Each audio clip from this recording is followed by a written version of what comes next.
Good morning. It is morning huddle time. I'm Chad Prinky here alongside Stacy Holzinger, as always. The nature of the beast is the competitive nature of the industry. Is if you can see it, you can be it.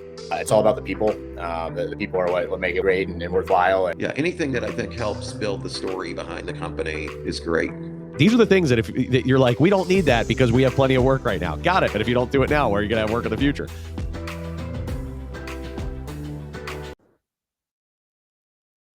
The Morning Huddle Construction Show is fortunate to have 5 sponsors for Season 7, helping us to spread the word and create positive change in the construction industry. And we want to give a shout out to each of them and thank them now. First is Katz Abosch. This is a middle market accounting firm with a deep specialization in construction, tax, audit, accounting, fantastic group of people. Next is Lawrence Law. This is a boutique law firm that works with contractors and helps them with their day-to-day legal needs as well as all of their most significant legal challenges that they might run up against. Lawrence Law. Then we have Sandy Spring Bank, which is a regional bank in Maryland with a group of people who really understand what the needs of construction businesses are and who partner with you to achieve your financial aims. So Sandy Spring Bank. And then we have Marsh McLennan Agency, bonding and insurance professionals who really just have unparalleled insight into the construction industry. They're the best in the business. And then lastly, we have Genesis AEC. And Genesis is a full service architecture, engineering, and construction management firm with a deep specialization in the life sciences industry. We also happen to have some of their folks help us with guest hosting from time to time. Thank you to all of our sponsors. Let's get back to the show. It is morning huddle time. Stacy, how are you this morning? It's election day. It is. It's election day. Yeah, I heard a lot of people have been voting ahead of time, but I heard I was talking to my parents and everything, and the lines are still real crazy. For the early voting, it wasn't for me because I came in like a moment before they closed. Like, hey, it's just me and my whole family coming in to vote. Yeah. Which didn't exist, but yeah, I think hopefully good turnout. It is the coolest moment, on the American calendar in my view. Like it's this opportunity. I love voting, and I love having the opportunity to live in a country where we get to vote. Our vote matters. Our vote actually counts. It's not BS. We definitely have some plenty of room for improvement, right? As a country, but we also have I think really fantastic democracy here, and it's a special place to be. Yeah, I'm excited to see the results for sure. Yeah, I mean, it'll obviously a lot of focus gets put on the presidential election, but there's a lot of important down ballot things and interesting decisions that need to be made. One of the things that I would love to see in overall in our politics is a recognition that we are a whole hell of a lot more alike than we are, like it's. If you buy into what the media feeds us and what the politicians feed us, we are a country divided. Yeah, that sells tickets, right. And it sells ads, and it gets a lot of eyeballs. I got to tell you, I can't find people that I disagree with on most things, and I have friends on both quote unquote sides of the aisle. I think fundamentally we agree on don't hurt people. Educate kids, keep costs reasonable for things the fundamentals we agree with, so much. And I think that any news outlet and any politician that gets their enjoyment from dividing us is an asshole. I know. No, I'm totally with you on that for sure. Yeah. So I you and I've talked a little bit about it, and I've got my, I could not be more down the middle on most items. So I recognize that probably makes me weird, but you know what? Politics is not a football team. Okay. Don't pick a side and root for your side, regardless of what happens. That's dumb. Yes. It's not, There's so many gray areas. So that's right. You know what team I'm on? I'm on Team America. Right. So at the end of the day, if Harris wins, I want her to be super successful. If Trump wins, I want him to be super successful because I don't want America to suck. I want America to be awesome. So I'm going Right. to root for whoever it is after they're elected, and I'm going to let my voting happen at the ballot box. And I think if more of us did that, we'd live in a much, much better country with a lot less stress and stupidity that is, avoidable by, people just being obsessed with their team, which is just, Yeah. anyway. It's but again, you got to think about it. Who profits from you being obsessed with your team? Mm-hmm. There's only two players that I can think of. There's the parties themselves and there's the media. Yeah. So they keep that thing going. And meanwhile, every time I run into you at a cookout, we'll realize that we agree on pretty much freaking everything. I know. You know what I mean? Like it's, oh, hey, any damn way. I'm excited about our guest today. I'm excited to talk about the future of what we can expect in office, workplace trends. Our clients are, I'm sorry, our audience members are, construction companies almost exclusively. When we peel through the demographics, it's like 90% contractors, some architects and engineers, and some smaller pockets of just people who are interested in the construction industry, kind of like you and I, Stacey, people who own businesses that service the construction industry. Right. And so we are all wondering about market sectors all the time. We are all wondering about what's going to be built. How what can we expect in these individual markets, and how should my business plan in terms of relationships and in terms of geographic sectors and things along those lines. So we have joining our show today, Mariela Buendia-Corrochano.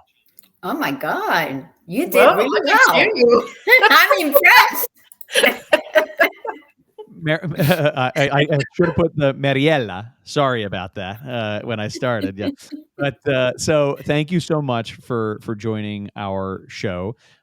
She is the founder and CEO of estudioMBC, and she explores how companies are redefining hybrid work, balancing full-time office mandates with flexible remote options. And as leaders grapple with designing spaces and policies that boost productivity and retain talent, Mariela shares strategies to create in-office experiences that employees actually want to return to. And so she also dives into a key trend shaping the future of work and what companies can do to thrive in this evolving landscape. And in all the conversations that we've had leading up to this, I've enjoyed our dialogue, and I can tell you are a hound for this stuff.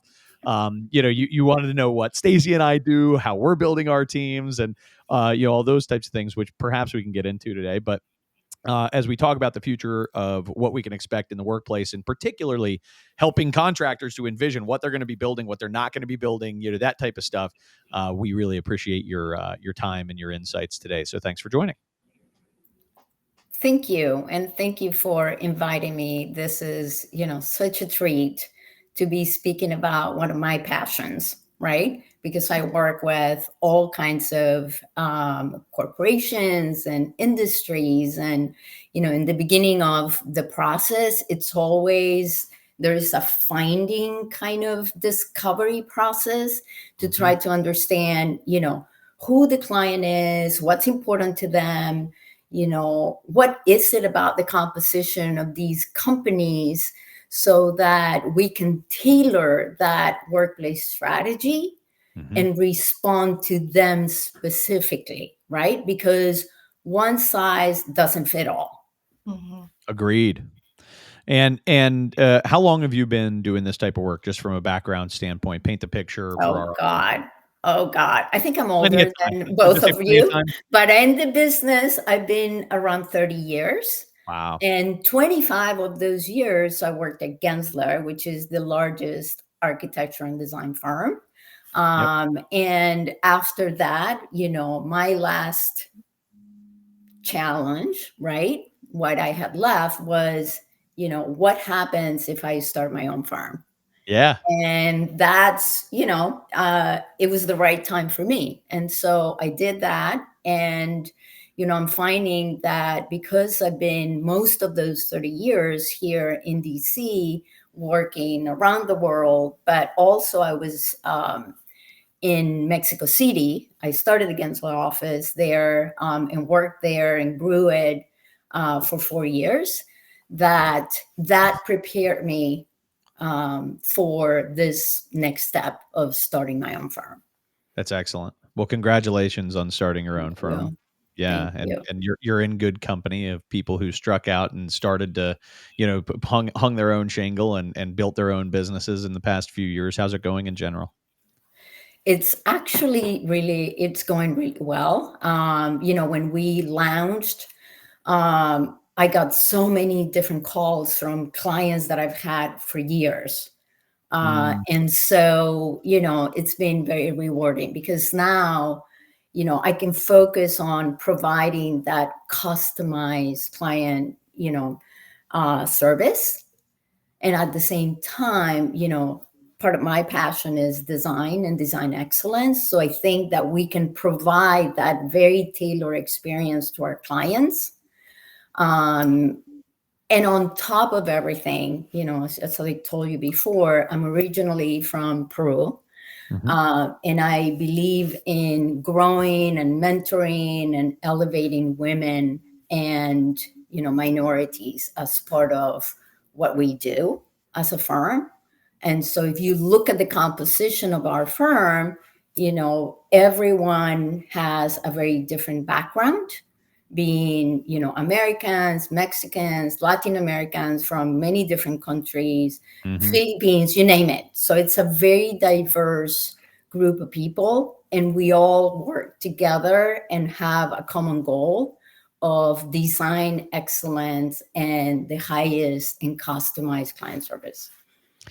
There is something always really fun that I find anytime I come across a team that has extremely high levels of diversity, particularly when they come from different places in the world. I notice that it's such a cool vibe that everybody, like, I'm always impressed at how people with these dramatically different backgrounds can totally share a common goal and work collectively, which shouldn't surprise me. But it is always cool to see. It's so that's wonderful to hear. Well, Congrats. going back to the initial point that you were making about politics, right? Yes, Right. you don't belong to Right. two bands. There are so many common values, right, that we share. And even when we are from different, generations, different parts of the world, we have common values. And that's really what unifies us. There are way more things than we agree on than we don't. I think mostly what we don't agree on is exactly how to solve the problem, but that's okay. We can just let the best idea win and go for it. Let the votes go and then see what happens. That's kind of what we need to do, right? So, and it's similar inside an organization, isn't it? You build this team, you have everybody working toward a common goal. If we can all agree that there is a common goal, then it creates this openness and ability to allow the best ideas to kind of come to the surface. Doesn't matter who comes up with the idea. Let's do the right thing. Let's do the thing that makes the most sense, right? So I don't know. That's how I would recommend a leader run the business. Yeah, and it sounds like something that you've put together. So again, glad to hear it. Congrats. That's awesome. So let's dig into the future of the workplace a little bit. So here we are. It's been half a decade, almost, right there, since COVID-19 shook up everything, right? And it was just maybe the spark that got things moving in a direction that it was already going in, where we had this remote workplace push, and why don't maybe walk us through where we are today, 5 years after everybody had to go home in March of 2020. I'm sorry, March of 2020. March of 2020, yeah. Right. when everybody had to go home in March of 2020 versus, where we are today, 5 years later. Describe where we are today. So it's really interesting, right? Because you have on one extreme, you have companies like, recently Amazon and Google and JP Morgan and, Scatting, a top 100 law firm, that are asking and mandating everyone to come back to the office 5 days a week, right? And so why is that, right? And I know that when we were prepping for this call, you and I were talking about, well, is it real estate that's driving this? They're paying for all these real estate and it is an expense. Is that driving? And the answer is maybe, right? Or maybe is that they're sticking to their own traditions, because all of them are, long lasting, mega companies, and they're set in their traditions and habits.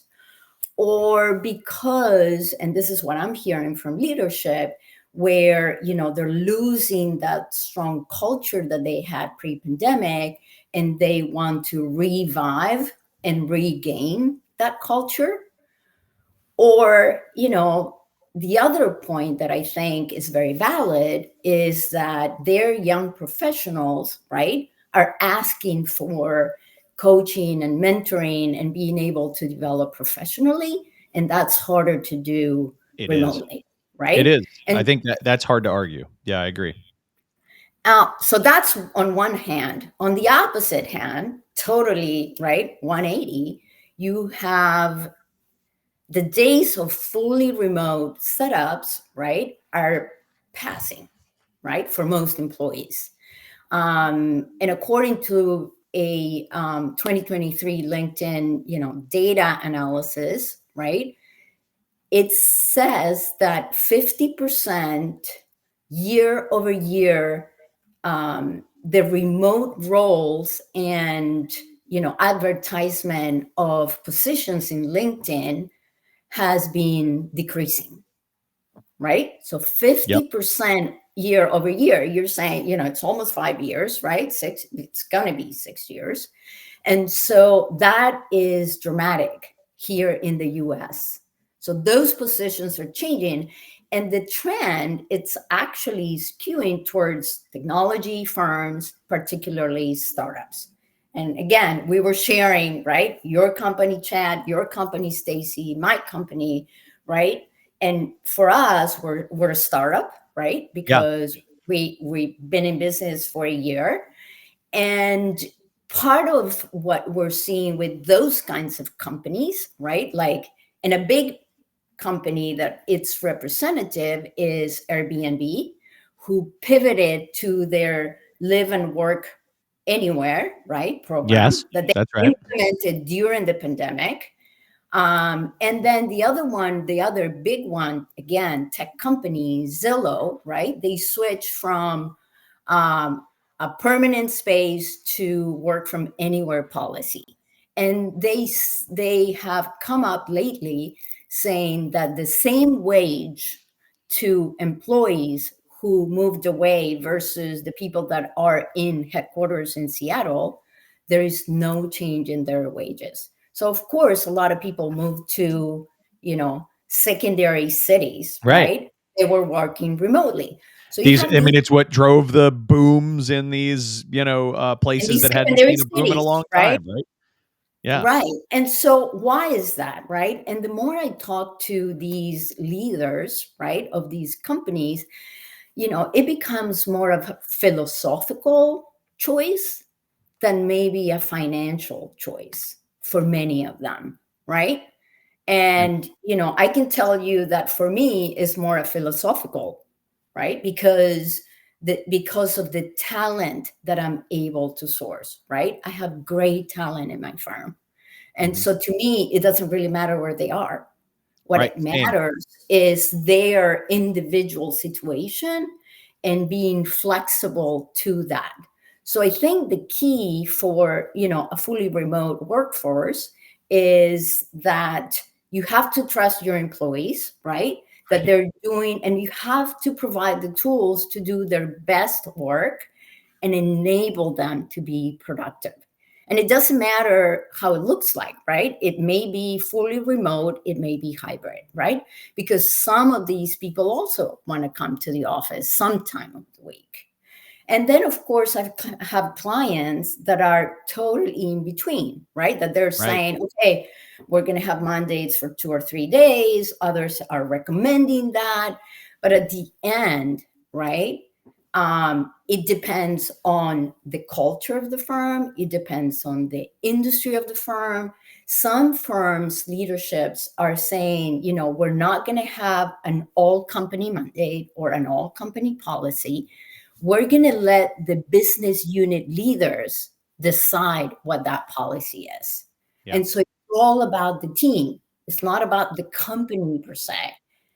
And so all of this, I think, you know, that's really the situation that we're living in. Yeah, it's right? A very mixed bag, and it's driven. If I'm hearing you right, it's driven by, you know, possibly many trends, but maybe the core trend would be philosophy. Would just be that this idea of like, if it is your business's philosophy that people work better when they are in an office environment with one another, and maybe tradition.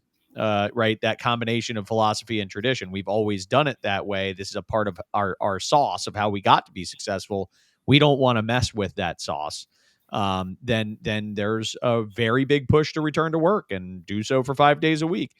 And then there are gradients off of that. And then on the other end of the spectrum, startups like us are loving the fact, you know, certainly in our world. And again, we're not a construction company, but we're a professional services company. So, no, you know, if we are in person, we're generally at our clients' offices, and I think the same is true for you, right, Mariela? It's that if you are in person somewhere, you're flying to a client to go be with them in their space. As a professional services startup, maybe less important, but I don't know. You know, maybe when we have 100 employees today, we have 10. Maybe when we have 100 employees, it might make sense to set up some hubs, you know, at that point to have, you know, offices. But right now I love the idea that we are able to hire all over the country, which is strategically valuable for us, and keep overhead down through that experience.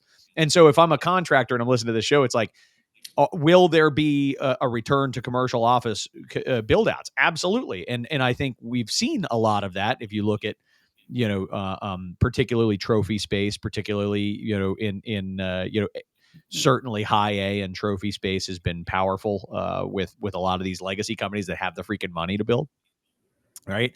And you know, for large companies, it's going to continue to be a trend. But maybe, you know, where in the past I would have started a company and been me and my 10 people all in this region, maybe that's going away as much, right? Like for the startup, maybe less in person there. I don't know. Do you think that's a trend? Well, it's really interesting that you say that, because right now, and I was explaining this to Stacy, we have 3 studios. We have a studio in DC, right? And we have an office in Rothland, and we're around 4 people, right? And so we decide when we're in the office. Right. We have a studio in Mexico City, and we have a studio in Lima, Peru. And so when we're all together, it is hybrid, right? Some of us are in person, some of us are virtual. But this is what works for us, right? We have made it work, and we have different, you know, technology tools that facilitates how we work and how we service our clients and how we come up with the best design for our clients, right? And so I think it's really culturally. Yep. No, I think that's, you know, I also think I'll toss out another theory. This is fun to like test my pet theories with you. One thing that I've been saying, you know, since it happened, you know, since the work from home thing really was a push, and then everybody could return back to the office, but it wasn't happening at the degree that we all was like, wait a minute, why isn't everybody going back to the office?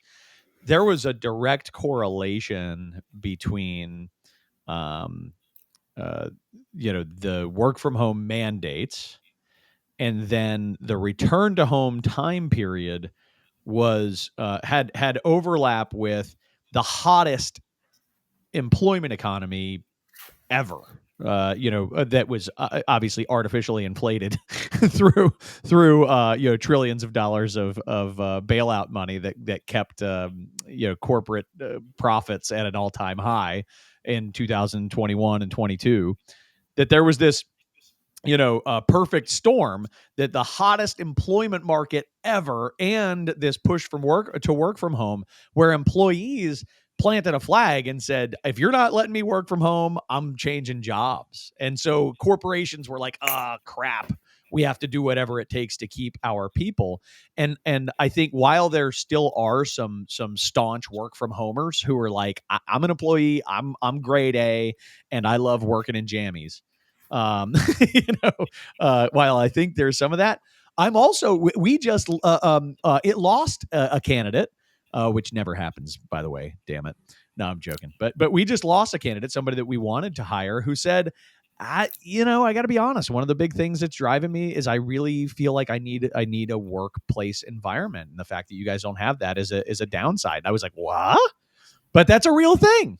There really is so I wonder if you're seeing any data or trends on employees that actually want to go back to the office as opposed to, like working in their jammies.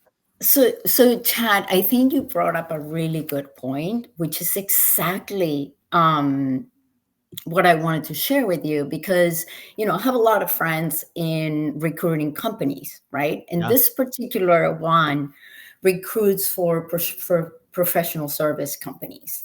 And what he said is every person that's being interviewed for a new job, what is the first question they ask? What is your hybrid work policy? Right. And they're making decisions, right? I'm not saying primarily on that, but certainly it's a big influencer, right? Yep. If that person really wants to be in the office and you don't have an office, it's a problem. If that person wants to be hybrid and you don't have a hybrid policy, it's a problem, right? If there is that disconnect between what the candidate is looking for and what the company is offering, that is an issue, right? And so in my opinion, I think you need to be flexible, right, in order to attract and retain talent. Because at the end, your company's performance depends on your people, right? And so you're asking, is there any data that informs this? And I think that, one of the most interesting articles that I read is from Harvard Business Review, and it talks about using data to design your hybrid work policy, right? Mm-hmm. And so basically what EY, this is an EY research project within, and they use their own constituencies, right? And their own hybrid work policies. EY's Ernst & Young. EY Ernst & Young, correct. Yep. And so what they were trying to figure out is what is the right amount of time to be in person? Yeah. And how can the corporate world get the best out of both worlds, right? Right. And so, part of the findings, which I thought was really interesting, is that the ideal, right, in-person work is between 40 and 60% in the office. That's what they're saying, right? And they're saying that with that, the employees rate highest in well-being, highest in belonging or engagement, highest in skills development, when compared to fully remote people or fully in-person people. Isn't that interesting, right? It really is. And so, some of the findings were really also very interesting because they're saying that what are the benefits of the in-person part of hybrid? You got it, right? The in-person part of hybrid. That's right. And what they're saying is that what are the benefits? Basically, there is, a better experience with real-time feedback because you're talking to the person, right? You're seeing the reaction and you're giving them live feedback. They're saying that it's a more equitable opportunity when there are opportunities for new projects, etc. But more importantly is the benefits from the on-the-job observation learning, right? Which goes back to learning as you're working, right? With more senior staff, with your peers, through conference calls with clients or through meetings with clients, etc. So on-the-job observation or learning is much better, of course, in person.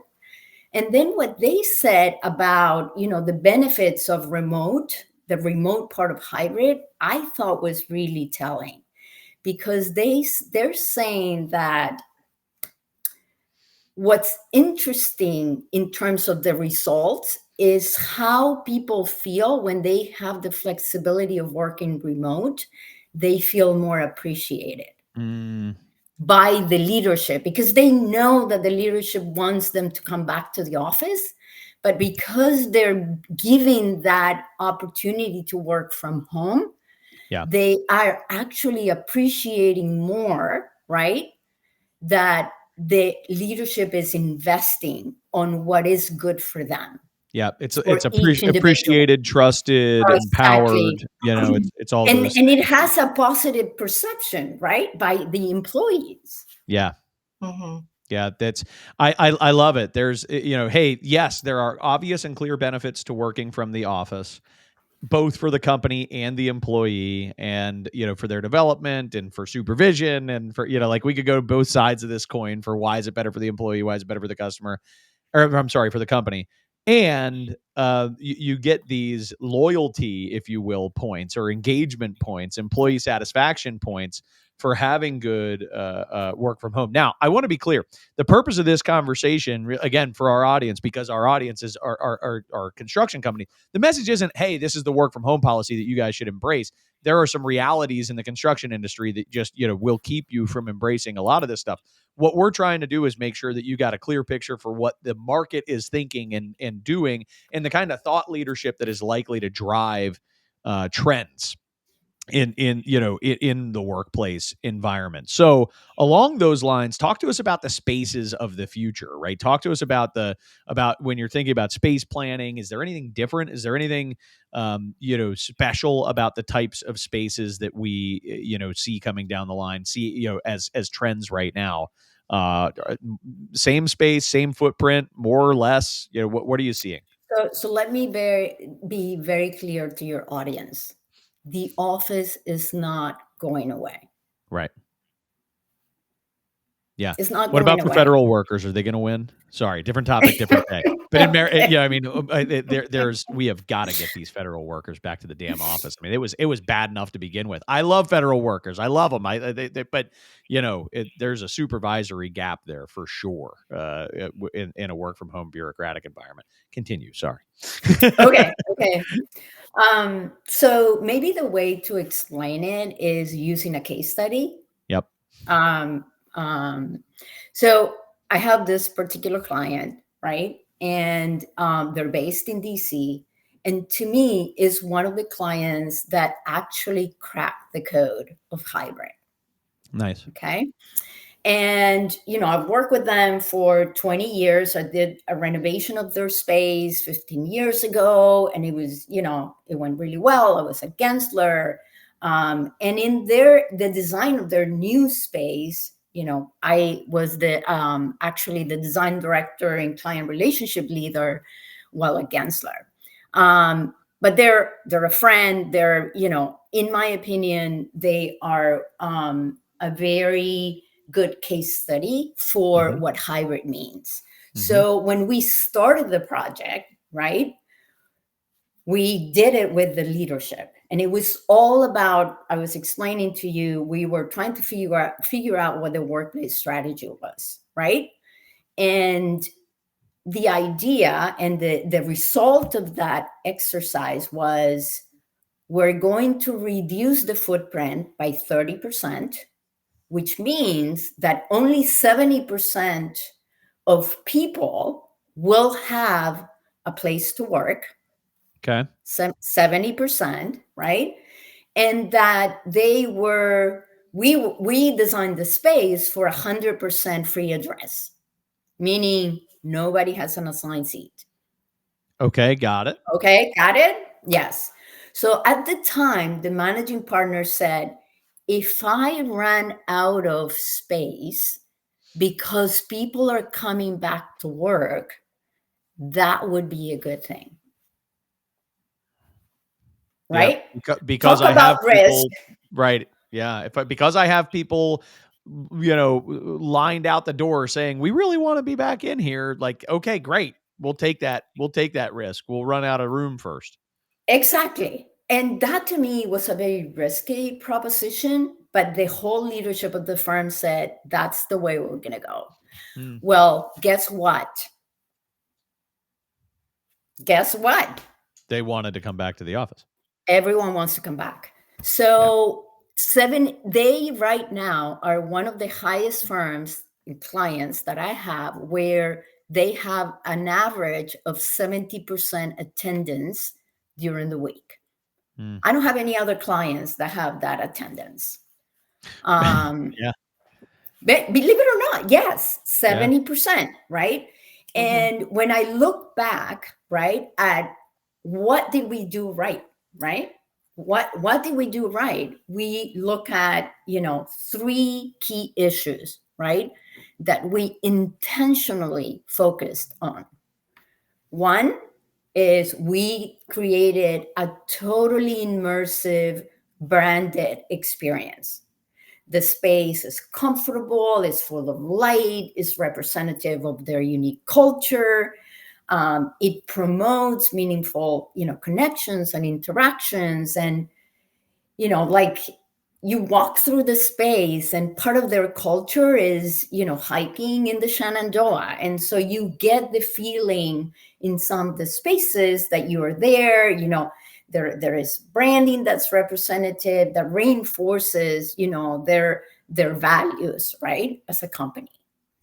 The second one is really interesting, is we implemented technology that it's seamless throughout the space. And it's technology that you don't have at home. You can only get it in the office, right? Like what? Like, for instance, right, you can work from anywhere in the office. They have a roof terrace, they have lounges. You go into any room in the office with your phone, and it automatically identifies you and links you to whatever meeting you have. I don't think very many companies have that, right?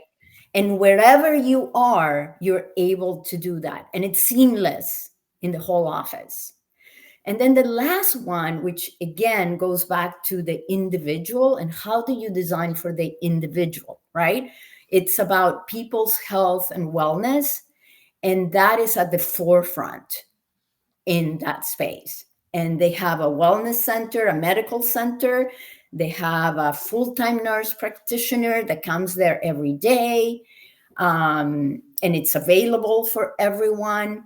The design evokes, biophilic elements, and, it helps. I don't know what that means. Biophilic. So think about, plants in the workplace, right? That are resembling, obviously the outdoors. You have a roof terrace with plants all over, beautiful views, daylight. Biophilic elements like, patterns on the walls, and, carpet that's reminiscent of natural elements. Implementing those kinds of strategies releases, stress and helps with concentration, right? Makes And sense. then, of course, everything is ergonomic. They have sit-to-stand desks. They have, acoustics is taken care of. You cannot hear. You don't have, noise pollution, you name it. So if you have, for them, those three ingredients made the best workplace. Cool. And I'm not saying that you have to Right. use the same ingredients, right? Or the same Your recipe is going to be different, but what you're saying is based on your culture, based on your people, you've got, and I think that really is the emphasis here is you've got to design a workplace people want to come to. But you need to know your people first. Right. Right. Right? Stacey, what's on your mind? Yeah. So a couple things. Prediction for the future, Gen Z. They grew up with so much technology, and I know that they're dying to connect. So do you see maybe the future, more people coming back to the office because of that? So, I like to look at mega trends to be able to, forecast the future. And maybe, 5 years is too short, right? I'm always looking for trends that are going to influence the next 10, 20 years in the workplace, right?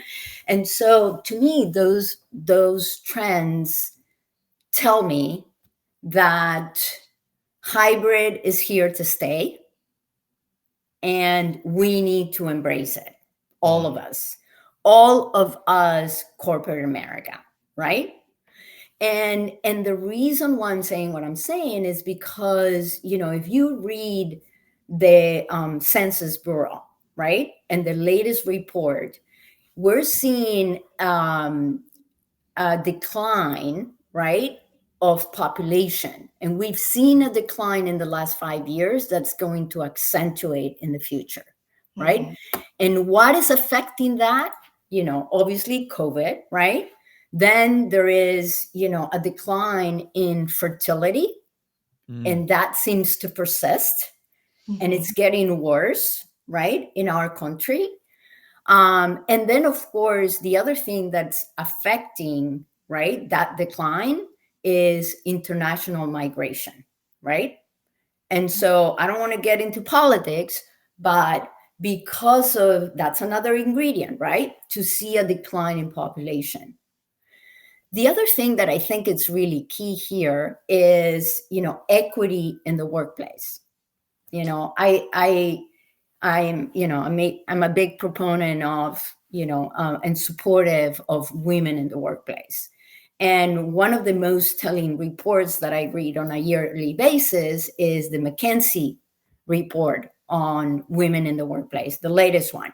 And this one was a 10th year anniversary. So what they did is they evaluated, right, the state of women in the workplace in the last 10 years and how it's changed, how it's evolved. Yeah. And even though that women, you see important gains, right, at all levels, right, entry level, mid professionals, managers, and even C-suite, we have seen an increase of women. No doubt. Yep. That improvement is very fragile. And it's very fragile, especially for women of color. And so the other thing that I thought was interesting is that this whole focus and commitment to DEI within corporate America is declining. So yet again, you're not seeing the growth and the success, right, of women in the workplace as, growing as fast as we should, right? And then the last piece I think it's important, that it's a mega trend that's going to affect, right, your hybrid policies in the future, is this new transformational economy, right? So it used to be the experience economy, if you remember, right? Mm-hmm. And it started 20 years ago. Now we're evolving, right, and transitioning into this transitional economy that talks about consumers, right, that are increasingly paying for people to help you achieve your own aspirations. And so to me, all of that is going to affect, right, how we hire people, how we recruit, how we retain, and how flexible we are with our hybrid policies. And that's why I'm saying hybrid is not going away and we need to embrace it, because we are not going to have enough talent to work in our companies. We need to focus on elevating women and minorities, and we need to focus on the individual. It's not about everyone in the firm. It's understanding your composition of talent and tailoring and being flexible with your policies. Yep. I love it. That's great stuff. As we're running tight on time, Stacey, anything else on your mind? Do you have any thoughts on owning versus renting space, like in the next 5 years, to make that more flexible for people? Yeah, I think, leasing tends to be, the right answer. What I'm seeing is more, leasing timeframes that are changing, right? Especially for startups, right? Like ours. We're looking at short-term leases versus long-term leases of 10 and 15 years, right? Mm-hmm. And so I'm seeing there's a variation of that. I'm working with, a developer, and we're developing a new prototype of a co-working space. So imagine next generation WeWork, right? That's tailored to small businesses, because if you look at the amount of small businesses that, have started in the past, few years, it has exponentially grown. Right. Yeah. And so creating these new spec suites that are tailored for the small business owner with short-term leases is the answer for the state of the market today. Cool. Yeah, that's what I was hoping you would say. I like it. Well, good stuff. Mariela, thank you so much for joining us today. Great conversation. I've got a clearer picture than ever of where I think we're heading with the office market nationwide, and I start to picture, maybe what that looks like in the sub markets like DC where we are, and what we expect in those spaces, impacting our clients directly. So great stuff. Thank you so much for joining. Anything else on your mind before we go? No, I think that, if I had to emphasize something, out of all this conversation, would be that, don't base the development of your hybrid policy on anything intuitive. Find out, right, what's important to your group. Find out, what are the policies that you think are appropriate for your group, for your business unit, for your company, right, for your staff, and then develop it and approach it as a prototype. And what that means is come up with what you think is right, and then test it, right, and adjust and evolve it, because then you're going to get to the right solution. I think that's great advice. I love that. And if people wanted to connect with you, how would they do that? www.estudioMBC.com. And I'm in LinkedIn, Mariela Buendia-Corrochano, and the firm has a LinkedIn page too. Perfect. Awesome. Thank you so much. Thank Appreciate you being here. Thank you. Thanks for inviting me. I really enjoyed it. Thank you. All right, Stace, what do we have happening next week? So next week, we have the Alliance of Women's Safety Apparel Manufacturers joining us. They're a recent nonprofit that formed and to support women's workwear. And unfortunately, I have to miss that because I'll be in Boston for a conference. Oh my God. And this is like so in your wheelhouse. I know. Is it going to be me and these wonderful people? Yes. All right. I You'll can do handle great. that. Yes, you'll do great.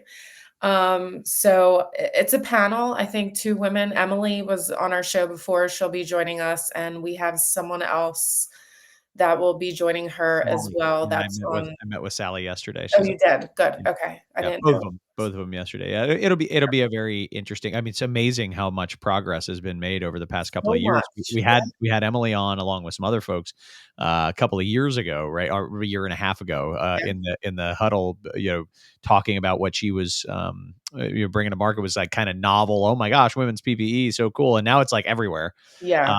They're really doing an amazing job. So they're gonna update us on that progress. Yeah, they're still struggling to get it in certain spaces though, for contractors because there might only be 1 or 3 women in the whole company. So Testing how to variance. It's inevitable. We're gonna get it. Eventually, it'll be they're easy. gonna figure it out, but Yeah. that's why they're formed. So Well, and that's that'll why be we're having them on to help to yeah. spread the word. So it's good stuff. I love it. So, and I'll just remind our audience to make sure that you visit the Morning Huddle Construction Show.com. That is where you can subscribe on whatever streaming service you prefer to keep up with latest episodes.